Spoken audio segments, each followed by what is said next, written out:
what we have here, we're simulating the stock system, how it gets rid of air in our system. The air obviously causing galling and scoring on the injectors. Air can't hold any kind of lubrication. If I agitate this a little bit, see the larger bubbles up here coming from the filter itself or through the filter. These go up in through the pump and get broke down as they go through the pump into smaller air bubbles that only show up here. Can you see that? Yeah. Okay, and that's what's feeding your engine. It doesn't leave this system anywhere. It's everywhere in this system. Can you see it on that side? So when you go to the FASS system, we do it totally different. Obviously we have two filters. The original one is a suction filter, which takes out the big chunks. This is a 14 micron filter. Gets sucked up and goes in through the pump, same as it does on the other one, as you can see here.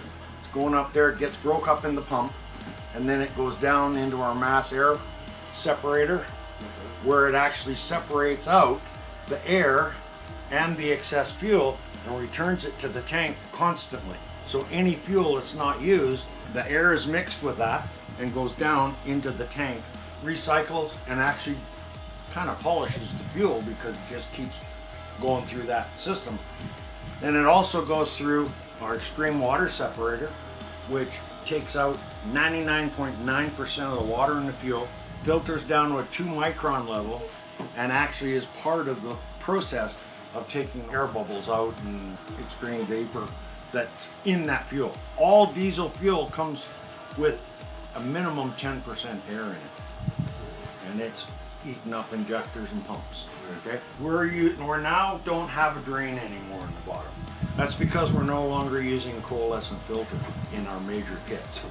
Okay, coalescent filter will allow the water to go down, accumulate until it will actually go back into the injection system.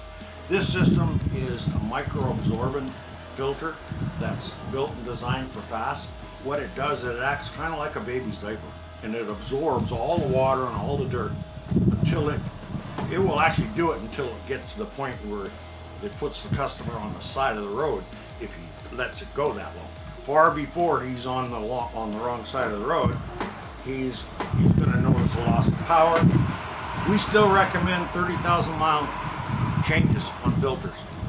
If they don't do that, then it's up to them how long they push it. So that's the system. So now here, when you see this going through here, it separates it all out, brings it down through here where we still have bubbles. This is returning to the tank now. But here's the key. This line here is what's feeding your injectors. There's no longer any air in there. That fuel's been separated out to a 2 micron level. Doesn't take a genius to figure what do you want. That one or that Hold this for a one, second. right? You just pointed at stuff. I was getting sore. Dude. It's one of those front backpack things. Huh? Yeah, I needed the whole rig. Okay, now you're going to continue on.